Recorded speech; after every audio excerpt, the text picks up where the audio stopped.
ஓய்வு நாள் வாழ்த்துக்களை தெரிவித்துக் கொள்கிறேன். சபை இன்று மதியத்திற்கு பிற்பாடு, அதாவது மாலை வேளையிலையும் நாளை காலையிலையும் எழுப்புதல் கூட்டம் தொடர்ந்து நடக்கும்படியாக இருக்கிறது. ஆகையினால் அதில் கலந்து கொள்ளும்படியாக உங்கள் ஒவ்வொருவருக்கும் போதகரோடு சேர்ந்து நான் அழைப்பு கொடுக்கிறேன். கர்த்தர் உங்களுடைய பிரயாசங்களை, முயற்சிகளை ஆசீர்வதிப்பாராக. சாபத் ஸ்கூல் டிபார்ட்மெண்ட் டைரக்டராக இருப்பது நிமித்தமாக அதை குறித்த ஒரு காரியத்தை சொல்லி நான் கடந்து செல்ல விரும்புகிறேன். ஊழிய அறிக்கை நம்ம கேட்டோம். பாப்புவா நியூகினியா அப்படிங்கிற பகுதியில் இருந்து இந்த வாரத்தினுடைய ஊழிய அறிக்கை நமக்கு வந்தது. அவர்கள் அதை குறித்து சொல்லும் பொழுது 1906 வருடத்தில் சேகரிக்கப்பட்ட காணிக்கையானது அந்த பகுதியில் ஊழியம் பெருமித அளவில் நடைபெறுவதற்கு அது உதவியாக இருந்தது அப்படின்னு சொல்லி அவர்கள் கூறினார்கள். இந்த ஊழிய காணிக்கை அப்படிங்கிறது நம்ம எத்தனை பேர் அதை உணர்ந்தவர்களாக, அது எவ்வளவு தாக்கத்தை ஏற்படுத்துகிறது என்பதை அறிந்து நாம் அந்த காணிக்கையை கொடுக்கிறோம் அப்படிங்கிறது எனக்கு தெரியவில்லை. முதலாக 1888 ஜெனரல் கான்ஃபரன்ஸில் பசிபிக் மகா சமுத்திரத்தில் இருக்கக்கூடிய ஒரு சில தீவுகளுக்குள்ளாக ஊழியம் செய்ய வேண்டும் அப்படின்னு சொல்லி திட்டமிட்டார்கள். அந்த தீவுகளுக்கு போய் ஊழியம் செய்கிறது அப்படின்னு சொன்னால் எப்படி, அதற்கு அதிகமான பொருட்செலவு அதில் அடங்கியிருக்கிறதை உணர்ந்தது நிமித்தமாக அவர்களுக்கு ஒரு யோசனை தோன்றியது. நாம் விசேஷமாக ஊழிய காணிக்கையை நாம் சேகரித்து அதை கொண்டு ஒரு கப்பல் என்ன செய்யணும், வாங்க வேண்டும். ஒன்று வாங்கணும், அப்படி இல்லை அப்படின்னு சொன்னால் ஒரு கப்பலை நாமே செய்யணும் அப்படின்னு சொல்லி அவர்கள் தீர்மானித்தார்கள்.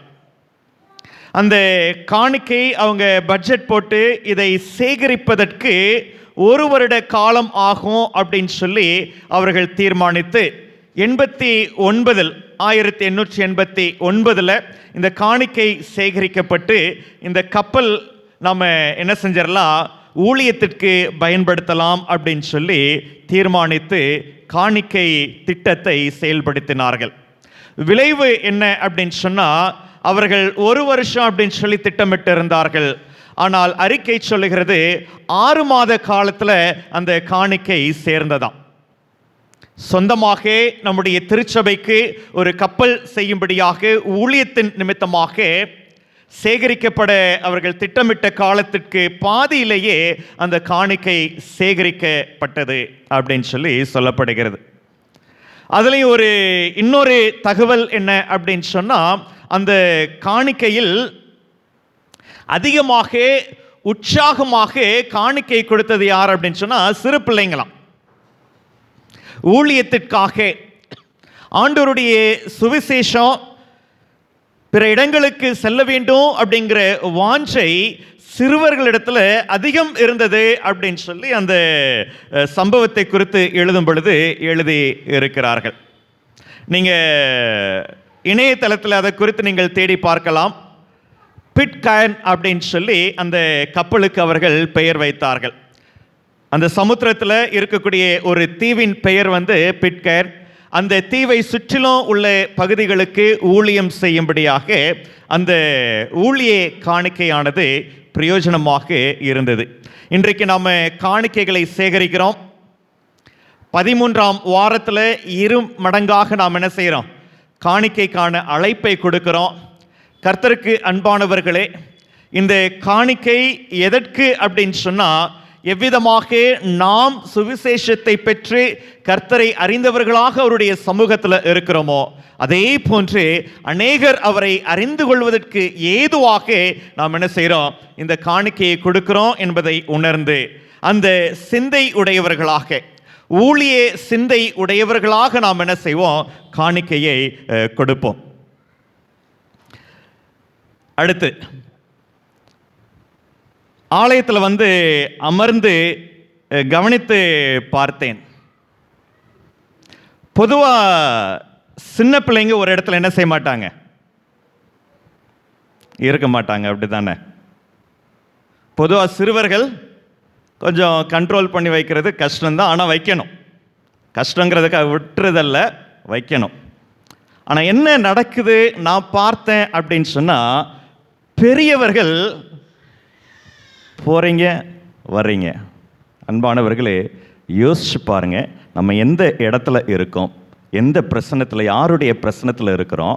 நாம் இப்படி இருந்தோம் அப்படின்னு சொன்னால் இளைய தலைமுறைக்கு, நம்முடைய சந்ததிக்கு நம்ம சொல்ல முடியுமா சர்ச்சில் போனால் ஒழுங்காக உட்காரணும் அப்படின்னு சொல்லி? பெண்கள் சைடு தெரில, மொபைல் எடுத்திருக்க மாட்டீங்க அப்படின்னு சொல்லி நம்புகிறேன். இந்த சைடு யோசிச்சு பாருங்க, இன்னைக்கு எத்தனை முறை நம்ம கையில் மொபைலை எடுத்தோம் அப்படின்னு சொல்லி.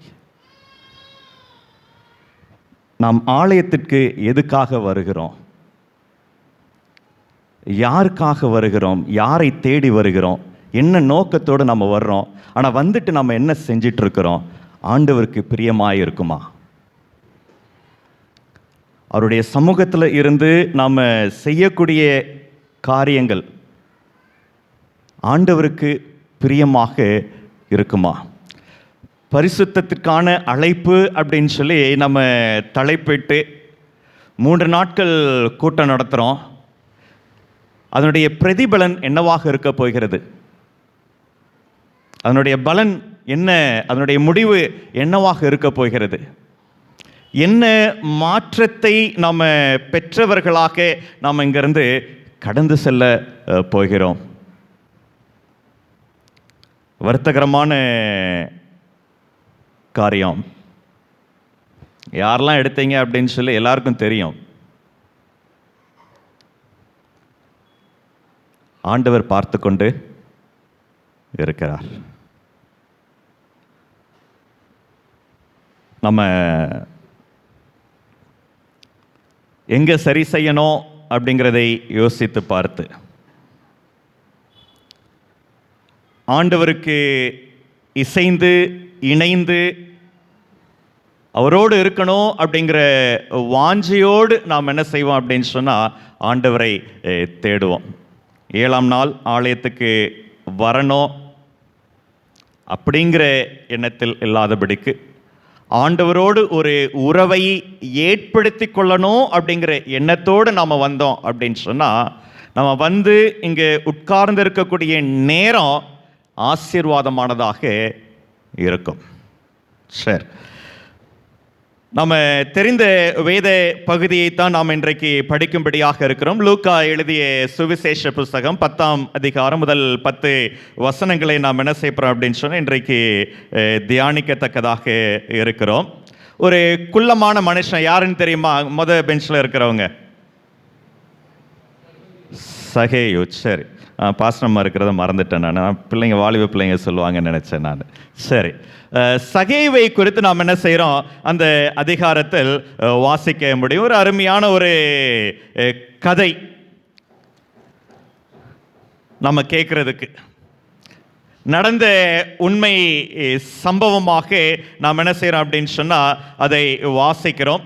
அதை லூக்கா எழுதும் பொழுது அவர் ஒரு மருத்துவராக அவர் இருந்தாலும் வரலாற்றின் மீது பற்றுக்கொண்ட லூக்கா இந்த சம்பவத்தை அருமையாக அவர் என்ன செய்கிறார் அப்படின்னு சொன்னால் பதிவு செய்கிறதை வாசிக்கிறோம். இந்த 10 வசனங்கள் அல்லது இந்த சகேயுனுடைய கதை கிறிஸ்துவுக்கும் பாவிகளுக்கும் இடையிலான உறவை பற்றிய சம்பவமாக இது இருக்கிறது.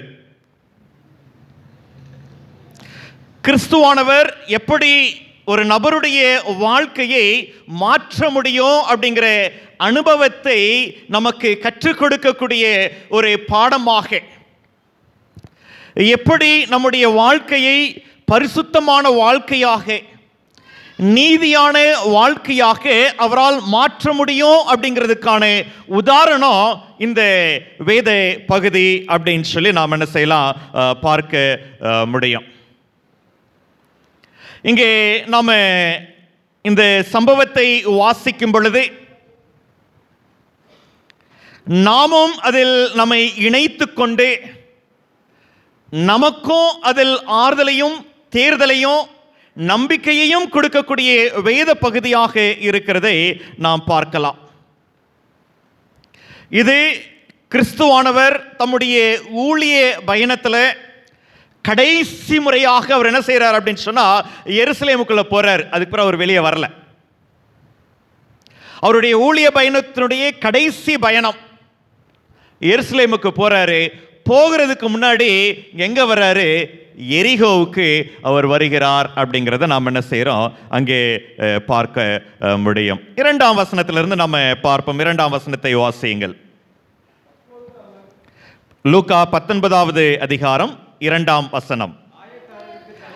ஆயக்காரருக்கு தலைவனும் ஐஸ்வர்யவானுமாய் இருந்து சகேயு என்னப்பட்டு மனுஷன், ஒரு இன்ட்ரோடக்ஷன், ஒரு அறிமுகத்தை அங்கே கொடுக்கிறாரு. சகேவை குறித்த ஒரு அறிமுகம், பெயரை சொல்றாரு. அவனுடைய உத்தியோகம் என்ன அப்படின்னு சொல்லுகிறார். அவனுடைய செல்வாக்கு என்ன அப்படின்னு சொல்லி அங்கே சொல்லுகிறார். அதாவது சகேயு என்று சொல்லும் பொழுது எபிரேய மொழியில் அதற்கு அர்த்தம் என்ன அப்படின்னு சொன்னா, கிளீன், இன்னோசென்ட் அப்படின்ட்டு அர்த்தமாம். அப்பாவி அப்படின்னு சொல்லலாம். சுத்தமானவன் அப்படிங்கிற பொருள் கொண்ட பெயரை சகேயுனுடைய பெற்றோர் சகேயுக்கு வச்சாங்க. அவர்களுடைய எதிர்பார்ப்பு, அவருடைய எண்ண ஓட்டம், என்னுடைய மகன் அவன் சுத்தமுள்ளவனாக, அவன் பரிசுத்தமுள்ளவனாக, அவன் தவறு செய்யாதவனாக அவன் இருக்கணும் அப்படின்னு சொல்லி எண்ணினவர்களாக அவனுக்கு சகேயு அப்படின்னு சொல்லி பெயர் வைத்தாங்க. இன்னைக்கு நம்ம பிள்ளைங்களுக்கு பெயர் வைக்கிறோம். பல எதிர்பார்ப்புகள் இருக்கிறது. அவர்களுடைய எதிர்காலம் இவ்விதமாக இருக்கும் அப்படின்னு சொல்லி நாம் ஒரு திட்டத்தோடு, நாம் ஒரு எதிர்பார்ப்போடு நாம் என்ன செய்கிறோம் அப்படின்னு சொன்னால் காரியங்களை செய்கிறோம், பெயரை வைக்கிறோம். ஆனால் அநேக வேளையில் நம்ம வீடு, நம்முடைய குடும்பத்தை தாண்டி வெளியில் இருக்கக்கூடிய உந்துதலின் நிமித்தமாக நம்முடைய எதிர்பார்ப்பின்படி நம்முடைய பிள்ளைகள் என்ன செய்யறதில்லை, இருக்கிறது இல்லை. அப்படி ஒருவேளை இருக்கும் அப்படின்னு சொன்னா இந்த திருச்சபை எப்படி இருக்கும் அப்படின்னு சொல்லி யோசிச்சு பாருங்க.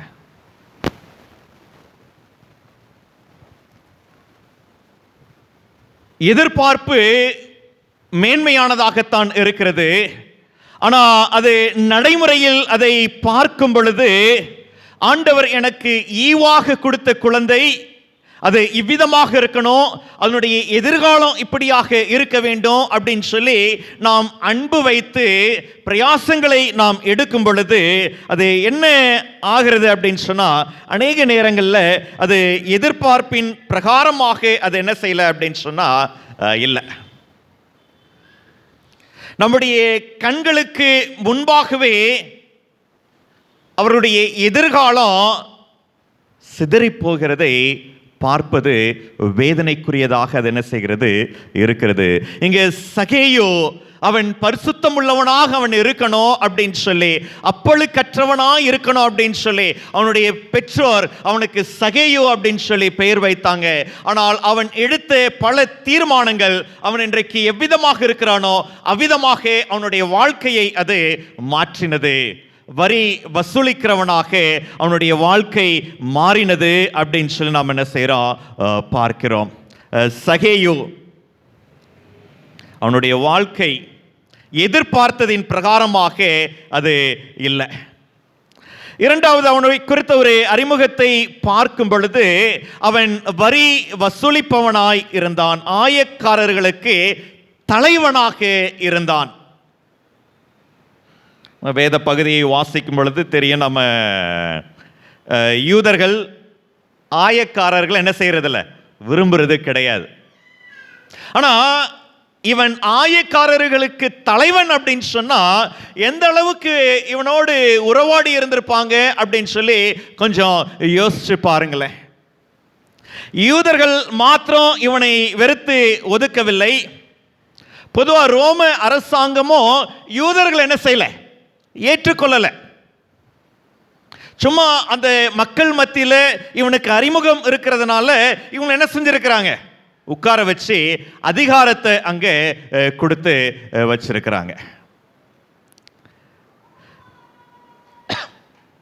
இந்த சகையு அந்த நாளிலே வரி வசூலிக்கத்தக்கதாக அவன் என்ன செய்யறான் அப்படின்னு சொன்னா எரிகோவில் இருக்கிறான். சரித்திரமும் சகைவை குறித்து சொல்லும் பொழுது அவனுக்கு எருசலேம்லேயும் ஒரு வீடு இருந்துச்சான், எரிகோவிலையும் ஒரு வீடு இருந்துச்சான்.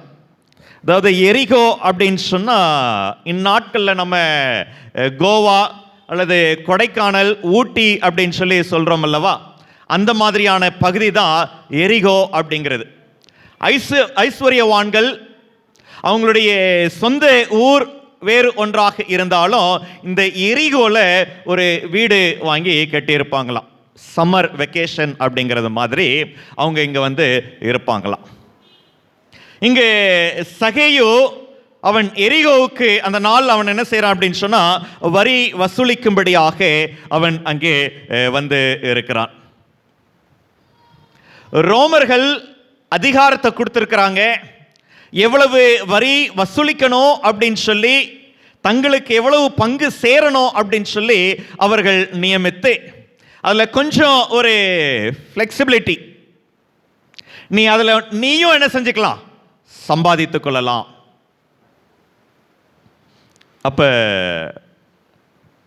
ஆயக்காரனுடைய சம்பளத்தையும் சகையு பார்க்கணும், ஆயக்காரர்களுக்கு தலைவனாய் இருக்கிறது நிமித்தமாக. அப்போ வாங்க வேண்டிய வரிக்கு மிகவும் அதிகமாக என்ன செஞ்சிருப்பான், வாங்கியிருப்பான். யார் இடத்துல வாங்கியிருப்பான்னு நினைக்கிறீங்க? பணக்காரங்க இடத்துல போய் வாங்கியிருக்க முடியுமா? செல்வாக்குள்ளவங்க கிட்ட போய் வாங்கியிருப்பானா? ஏழைகள் இடத்துல. யாரை அதிகமாக ஒடுக்க முடியுமோ, யார் பயப்படுவாங்களோ, யாரை அதட்டி மிரட்டி வாங்கிடலாமோ அவர்களிடத்துல அவன் என்ன செஞ்சிருப்பான், வாங்கியிருப்பான். அவங்க யார் இடத்துல முறையிட்டிருப்பாங்க? தேவனிடத்துல முறையிட்டிருப்பாங்க. இந்த சகையினுடைய வாழ்க்கை அவ்விதமாகத்தான் இருந்தது. ஆனால் இந்த பகுதியை வாசிக்கும் பொழுது இன்னொன்றையும் நம்ம சகைவை குறித்து புரிந்து கொள்ளலாம். இவன் செல்வாக்கு நிறைந்த நபராக இருந்தாலும் அவனுக்குள்ள ஒரு தேடுதல் இருந்துச்சு. ஏன்னா அவனிடத்துல பழகிறதுக்கு அப்படின்னு சொல்லி யாரும் இல்லை. பொருள் இருந்தது, ஆனால் அது நிமித்தமாக அவனுக்கு உள்ளான சமாதானம் அவனுக்கு இல்லை. நண்பர்கள் என்று சொல்லி அழைத்து கொள்ள பெருசா யாரும் கிடையாது. அவைகளை தேடின ஒரு நபராகத்தான் இந்த சகையு என்ன செய்தான் அப்படின்னு சொன்னா காணப்பட்டான். அவனை குறித்து அங்கே சொல்லும் பொழுது அவன் ஐஸ்வர்யவான் என்று சொல்லியும் வேதம் சொல்லுகிறது. அதாவது சகேயு clean and innocent, being a tax collector. முரண்பாடான வார்த்தைகள். ஆயக்காரன் அப்பாவியா இருக்க முடியுமா? நிச்சயமா கிடையாது. ஆனால் அவனுடைய பெயர் அப்பாவி. அவன் செஞ்சதெல்லாம் பெயருக்கு எதிரானது தான். அவனுடைய பெயர் கொடுக்கக்கூடிய பொருளுக்கு எதிரானதாகத்தான் அவனுடைய வாழ்க்கை இருந்தது அப்படின்னு சொல்லி நாம் பார்க்கிறோம். கர்த்தருக்கு அன்பானவர்களே, நாம் கிறிஸ்தவர்கள் என்னக்கூடிய பெயரை உடையவர்களாய் இருக்கும் பொழுது நம்முடைய வாழ்க்கை கிறிஸ்துவை பிரதிபலிக்கக்கூடிய வாழ்க்கையாக இருக்கிறதா? 7ஆம் நாள் அட்வென்ட் திருச்சபை விசுவாசிகள் என்று சொல்லி நாமத்தை தரித்திருக்கக்கூடிய நாம் 7ஆம் நாளை பரிசுத்தமாய் ஆசரிக்கிறவர்களாக நாம காணப்படுகிறோமா? ஆண்டவருடைய வருகையை எதிர்பார்த்து காத்திருக்கக்கூடியவர்களாக நம்முடைய வாழ்க்கை காணப்படுகிறதா? என்னுடைய பெயருக்கும் என்னுடைய வாழ்க்கைக்கும் வெளியே போனா நான் யார் அப்படிங்கிற அறிமுகத்தை கொடுக்கும் பொழுது நான் ஒரு கிறிஸ்தவன் அப்படின்னு சொல்லுகிறேன். அப்ப என்னுடைய வாழ்க்கை என்னுடைய பெயருக்கும் என்னுடைய நடக்கைக்கும் என்னுடைய பேச்சுக்கும் சம்பந்தம் உடையதாக காணப்படுகிறதா அப்படின்னு சொல்லி நாம் சற்று சிந்தித்து பார்க்க வேண்டும். சகையோ அவனுடைய பெயர் ஒன்றா இருந்துச்சு, அவனுடைய வாழ்க்கை வேறாக இருந்துச்சு. நம்முடைய நிலைமையும் அநேக நேரங்களில் அவ்விதமாகத்தான் இருக்கிறது. பெயருக்கு ஏற்றாற்போன்று நம்முடைய வாழ்க்கை என்ன செய்யறதில்ல, இருப்பது இல்லை. முரண்பாடான வாழ்க்கையை தான் நாம் என்ன செய்கிறோம், வாழ்கிறவர்களாக நாம் காணப்படுகிறோம். அவன் ஐஸ்வர்யவானாக இருந்தான். அவன் ஐஸ்வர்யவானாக இருந்தாலும் வெளியில ஒரு பகட்டான வாழ்க்கை அவனிடத்துல இருந்ததே தவிர உள்ளுக்குள்ள திருப்தியான வாழ்க்கை அவனிடத்துல காணப்படவில்லை. திருப்தியற்றவனாகத்தான் அவனுடைய வாழ்க்கையானது காணப்பட்டது. 3ஆம் வசனத்தை வாசியுங்கள். அங்கே எரிகோவுக்குள்ள அவன் வரும் பொழுது கிறிஸ்து ஏற்கனவே எரிகோவுக்குள்ள இருக்கிறாரு. அவர் அந்த பட்டணத்துக்குள்ள இருக்கும் பொழுது அவரை சுற்றி ஒரு சிலர் சூழ்ந்து இருக்கிறாங்க. என்னடா அங்க பார்த்தா ஒரு கூட்டம் இருக்குதே, இப்படி நான் இதுவரைக்கும் எரிகோவுக்குள்ள வரும் பொழுது நான் பார்த்ததில்லையே, என்ன விசேஷம், என்ன விஷயம் அப்படின்னு சொல்லி அறிந்து கொள்ள ஆவல் உடையவனாக பக்கத்தில் ஒரு நபரை பிடிச்சு கேட்கும் பொழுது என்ன அப்படின்னு சொல்லி விசாரித்தா அங்கே கிடைக்கக்கூடிய செய்தி, இயேசு கிறிஸ்து அப்படிங்கிறவர் என்ன செஞ்சிருக்கிறாரு, நம்ம ஊருக்கு வந்திருக்கிறாரு. கிறிஸ்து எரிகோவுக்கு வந்திருக்கிறாரு. அவரை பார்ப்பதற்கு தான் இவ்வளவு பேரு கூட்டமா இருக்கிறாங்க அப்படின்னு சொல்லி சொல்லப்பட்டது. இவனுக்கு ஒரு வாஞ்சை. வாசிப்போமே, லூக்கா 7ஆம் அதிகாரம் 34ஆம் வசனம். 7ஆம் அதிகாரம் 34ஆம் வசனம்.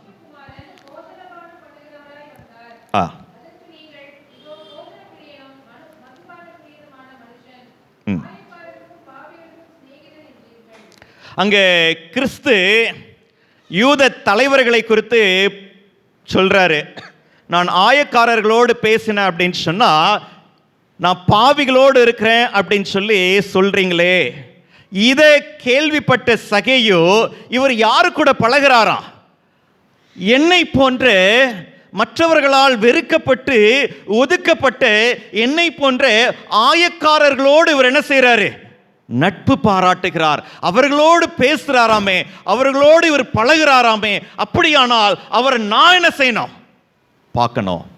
ஏன்னா ஏற்கனவே உன்னுடைய இருதயத்தில் என்ன அப்படின்னு சொன்னா ஒரு வெறுமையான வாழ்க்கை தான். என்கிட்ட பேசுறதுக்கு ஆள் இல்லை, நான் நட்பாக பழகிறதுக்கு, என்னுடைய இன்ப துன்பங்களை பகிர்ந்து கொள்வதற்கு யாரும் இல்லையே அப்படிங்கிற ஏக்கத்தோடு இவன் இருக்கும் பொழுது அங்கே கிறிஸ்துவை பார்க்கிறான்.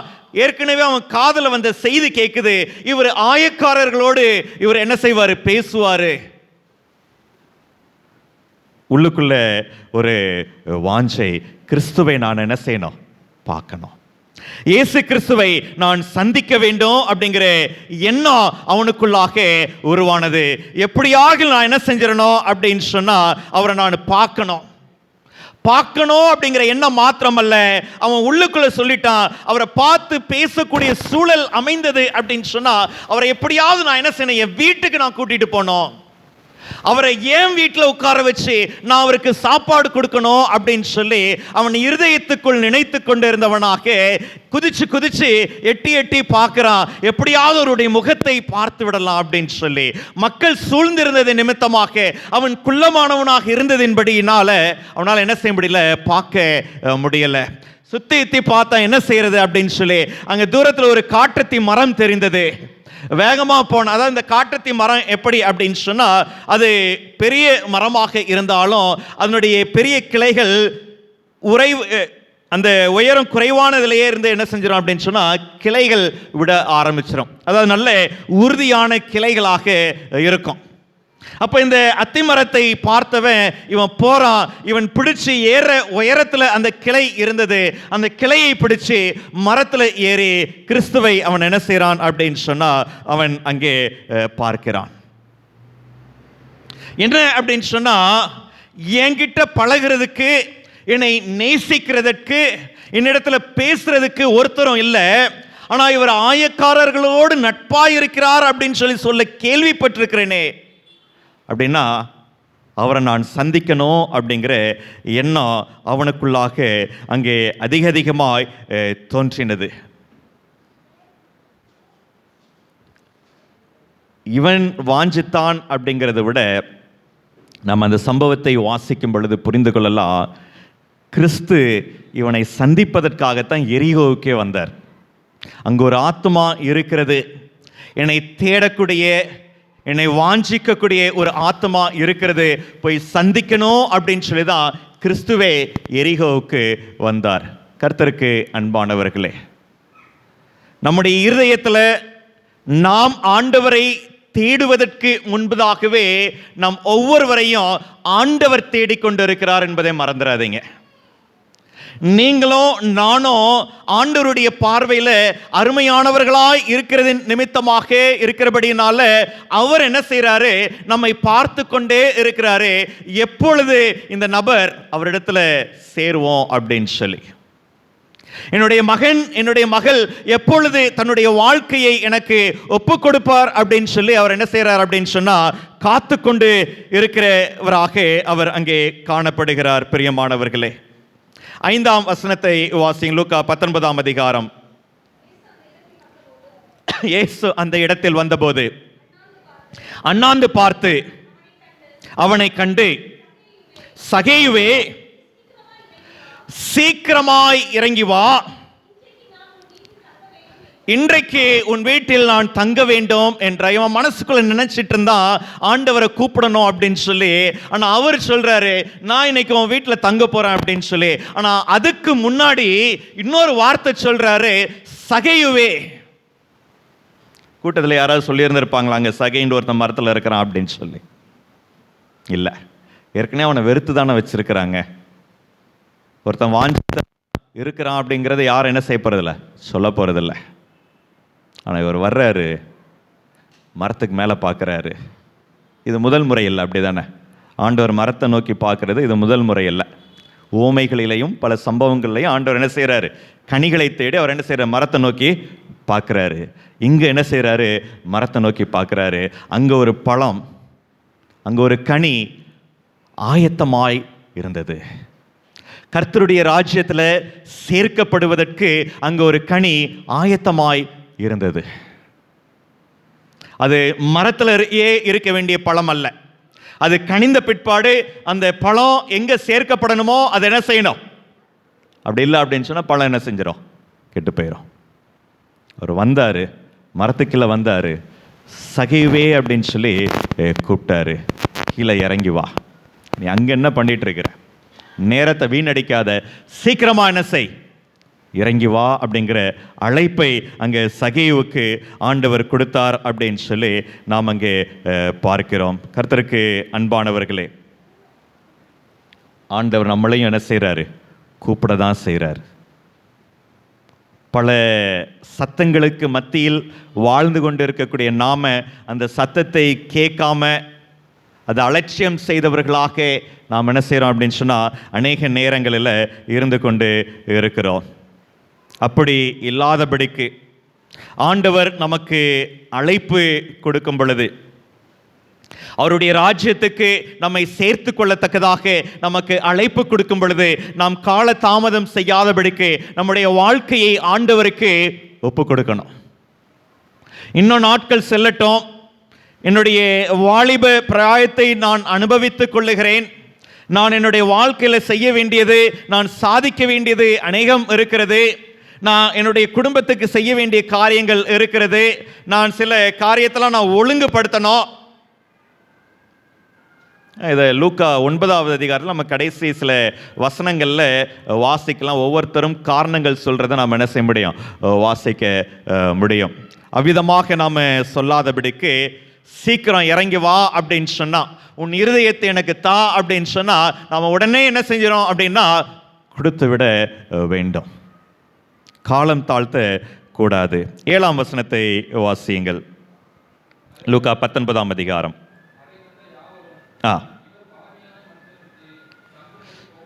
எல்லாரும் வெறுத்து ஒதுக்கி வைத்திருந்தாங்க. ஆனால் ஆண்டவர் சொல்றாரு, வா இன்னைக்கு நான் என்ன செய்ய போறேன், உன் வீட்டுக்கு தான் நான் வரப்போறேன் அப்படின்னு சொல்லி சகையோடு கூட சகையை சந்தோஷமாக கிறிஸ்துவை அழைத்து செல்லும் பொழுது அங்க என்ன மற்றவர்களுடைய எண்ணம் அப்படின்னு சொன்னா, இவர் எங்க போறாரு, இவர் சொன்னவங்கெல்லாம் நீதிமான்களா? சில நேரம்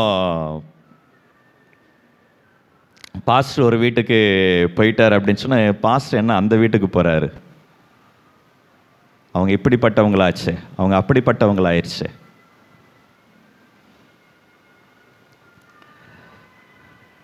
இங்கே கூடி இருந்தவர்கள் தங்களை நீதிமான்கள் என்று கருதினவர்களாக குற்றப்படுத்துகிறாங்க. இவர் என்ன அவங்க வீட்டுக்கு போகிறாரு. அதாவது வேறு விதமாக நாம் சிந்தித்து பார்க்கும் பொழுது நம்ம எப்படி சிந்திக்கிறோம் அப்படின்னு சொன்னால், ஆண்டவர் என்னதான் என்ன செய்யணும், நேசிக்கணும். ஆண்டவர் யார் நேசிக்கணும் நேசிக்க கூடாது அப்படின்னு சொல்லி நாம் ஒரு பவுண்டரி என்ன செய்கிறோம், ஆண்டவருக்கு நம்ம செட் பண்ணுறோம். இவங்க கிட்டலாம் ஆண்டவர் என்ன செய்யக்கூடாது, சேரக்கூடாது, என்கிட்ட தான் ஆண்டவர் என்ன செய்யணும், இருக்கணும் அப்படின்னு சொல்லி நாம் என்ன செய்கிறோம் அப்படின்னு சொன்னால் நினைத்து விடுகிறோம். கர்த்தருக்கு அன்பானவர்களே, நாம் பாவியாக இருக்கும் பொழுது ஆண்டவர் நம் மீது கடாட்சம் வைத்ததுனால தான் இன்னைக்கு நீங்களும் நான் என்ன செய்கிறோம், அவருடைய சமூகத்தில் கூட இருக்கிறோம். நாம் நீதியாக ஆக்கப்பட்ட நாம பரிசுத்தம் அடைவதற்காக நாம் என்ன செய்கிறோம், இன்னும் போராடி கொண்டு தான் இருக்கிறோமே தவிர நாம் இன்னும் பரிசுத்தம் அடையவில்லை. அந்த நிகழ்வில் நாம் என்ன செய்கிறோம், ஓடிக்கொண்டிருக்கிறோம். ஓடிக்கொண்டு இருக்கக்கூடிய நாம இன்னொருத்தரை பார்த்து குற்றப்படுத்துவதற்கு நமக்கு எந்த அதிகாரமோ இல்லை. ஆண்டவர் அவர்களையும் நேசிக்கிறார். ஆண்டவர் அவர்களையும் ஏற்றுக்கொள்வதற்கு சித்தம் கொண்டவராக ஆண்டவர் என்ன செய்கிறார் அப்படின்னா இருக்கிறார். சரி, அடுத்த பகுதியாக நாம் இங்கே பார்க்கும் பொழுது சகைவை பார்த்து சொன்னார், இறங்கி வா அப்படின்னு சொல்லி சொன்னார். உன் வீட்டில் நான் என்ன செய்ய போகிறேன், தங்க போகிறேன். இதில் சகையு மனம் திரும்பினதாக ஏதாவது வசனம் சொல்லுதா? மனம் திரும்புதல் அப்படிங்கிற வார்த்தையை நம்ம வாசிக்கிறோமா? இல்லை. ஆனால் பொருள் அங்கே இருக்குது. அவன் மனம் திரும்பினான் அப்படிங்கிறத புரிந்து கொள்வதற்கான வசனம் என்ன செய்கிறது, அங்கே இருக்குது. அவன் என்ன சொல்கிறான், அதாவது எப்படி ஒரு நபருக்குள்ளாக கிறிஸ்து வருகிறார் அப்படின்னு சொன்னால், கிறிஸ்து வாசம் செய்கிறார் அப்படின்னு சொன்னால், அந்த நபருடைய வாழ்க்கை எப்படி மாறுது அப்படின்னு சொன்னால், சகைவை போல இட்ஸ் a radical change. அது வரைக்கும் அவ்வளவு அயோக்கியத்தனம் பண்ணி அநேகரை கஷ்டப்படுத்தி உபத்திரவப்படுத்தி ரொம்ப வருத்தி வேதனைப்படுத்தினவன் இப்ப சொல்றான், ஏழைகளுக்கெல்லாம் நான் என்ன செய்யறேன், என்னுடைய ஆஸ்தியில பாதியை நான் கொடுத்துட்றேன். ஆண்டவர் உள்ள வந்துட்டார் அப்படின்னு சொன்னா ஏற்படக்கூடிய மாற்றம் பிரியமானவர்களே, சொல்றான், நான் பாதியை நான் என்ன செய்யறேன், கொடுத்துட்றேன். யாரெல்லாம் அடிச்சு பிடிச்சு ஏச்சு நான் வரி வசூலித்தனோ அவங்க கிட்ட நான் என்ன செஞ்சிடறேன், 4 மடங்கா நான் என்ன செய்யறேன், திருப்ப கொடுத்துட்றேன். அதுதான் மனம் திரும்புதல். அதான் டேக்கிங் யூ டர்ன் அப்படின்னு சொல்லி சொல்லுவோம். போகிற பாதையிலிருந்து முற்றிலுமாக திரும்புறது. 1-2 பாவத்தை விட்டுட்டு கொஞ்சம் அப்படி வழி போகிறதில்ல, முற்றிலுமாக அந்த பாவத்தை விட்டு தேவன் பக்கமாக திரும்புறது. இங்கே சகையினுடைய வாழ்க்கையில் அது நடந்தது. அவன் முற்றிலுமாக மனம் திரும்பினான். மனம் திரும்புதலுக்கு உண்டான கனியை உடனே அவன் என்ன செஞ்சான், காண்பித்தான். அவனுடைய வாழ்க்கை முற்றிலுமாக மாறினது என்பதாக பார்க்கிறோம். 9ஆம் வசனத்தை வாசியுங்கள். இயேசு அவனை நோக்கி, இன்றைக்கு இந்த வீட்டுக்கு ரட்சிப்பு வந்தது, இவனோ ஆபிரகாமுக்கு குமாரனாய் இருக்கிறான். கர்த்தருக்கு அன்பானவர்களே, அந்த மனந்திரும்புதல் இல்லை அப்படின்னு சொன்னால் நாம் ஆபிரகாமுக்கு குமாரர்களாய் இருக்க முடியாது. அந்த மனந்திரும்புதலின் அனுபவத்தை நாம் வெளிப்படுத்தலை அப்படின்னு சொன்னால், நம்முடைய வாழ்க்கையில் அதை வெளிப்படுத்தலை அப்படின்னு சொன்னால் என்ன செய்ய முடியாது? ஆபிரகாமின் பிள்ளைகளாய் இருக்க முடியாது. ஆண்டவர் சொல்றாரு, இழந்து போனதை தேடவும் ரட்சிக்கவும் தான் வந்தேன் அப்படின்னு சொல்லி அடுத்த வசனத்தில் சொல்லுகிறார். அதாவது அவர் எரிகோவுக்கு வந்தது, it was a purposeful visit. சும்மா ஏதோ வரணும் அப்படின்னு சொல்லி அவர் என்ன செய்யலை, வரல. அங்கே நான் இழந்த ஒரு ஆத்மா அங்கே இருக்குது, அதை நான் தேடி என்ன செய்யணும், திரும்ப என்னுடைய ராஜ்யத்தில் கொண்டு வந்து சேர்க்கணும் அப்படின்னு சொல்லி தான் ஆண்டவர் என்ன செய்தார், எரிகோ பட்டணத்துக்கு போனார். அங்கே சகேயு ஆயத்தமாக இருந்தான், ராஜ்யத்தில் சேர்க்கப்பட்டான். இதில் இன்னொரு ஒரு பேரலல் நாம் என்ன செய்யலாம் அப்படின்னு சொன்னால் பார்க்கலாம். அதாவது காட்டத்தி மரத்துக்கு கீழே போய் கிறிஸ்து நின்று சகேயுவை பார்த்து சொல்றாரு, உனக்கு மரத்தில் என்ன வேலை? மரத்தில் இருக்க வேண்டியது உன்னுடைய வேலை கிடையாது, நான் தான் என்ன செய்யணும், மேலே இருக்கணும். கிறிஸ்து அதை தான் அங்கே இன்னொரு காரியத்தை, ஏன்னா அது அவருடைய கடைசி விசிட். சரியா, அங்கே எரிகோவை முடிச்சுட்டு நேராக அவர் எங்கே போகிறாரு, எருசலேமுக்கு போகிறார். எருசலேம் என்ன நடக்க போகுது? சிலுவையில் அவரை தொங்க விட போகிறாங்க, மரிக்க இருக்கிறார். இப்போ சகேயுவை பார்த்து சொல்கிறாரு, உனக்கு மரத்தில் என்ன வேலை? அது நான் இருக்க வேண்டிய இடம். கர்த்தருக்கு அன்பானவர்களே, சகேயு கீழே இறங்கணும் அப்படின்னு சொன்னால் கிறிஸ்து மரத்தில் தொங்கணும். நீங்களும் நானும் ரட்சிக்கப்படுவதற்காக, நீங்களும் நானும் இழந்து போன பரிசுத்தத்தை அடைந்து கொள்வதற்காக கிறிஸ்து என்ன செய்தார் அப்படின்னு சொன்னால் மரத்தில் ஏறினார். அதுக்கு ஊமையாக ஒரு வசனத்தை வாசிப்போமே. மத்தேயு 27ஆம் அதிகாரம் 40வது வசனம். மத்தேயு 27ஆம் அதிகாரம் 40ஆம் வசனம்.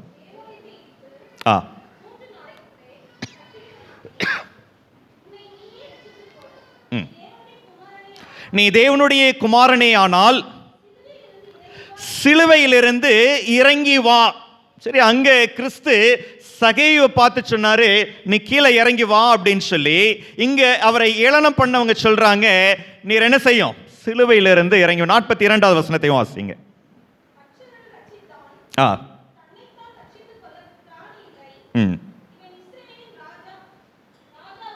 இவன் இஸ்ரவேலின் ராஜாவானால் இப்பொழுது சிலுவையில் இருந்து இறங்கி வரட்டும். let him come down. அங்க சகேயுவை பார்த்து சொன்னாரு, சகேயு you come down அப்படின்னாரு.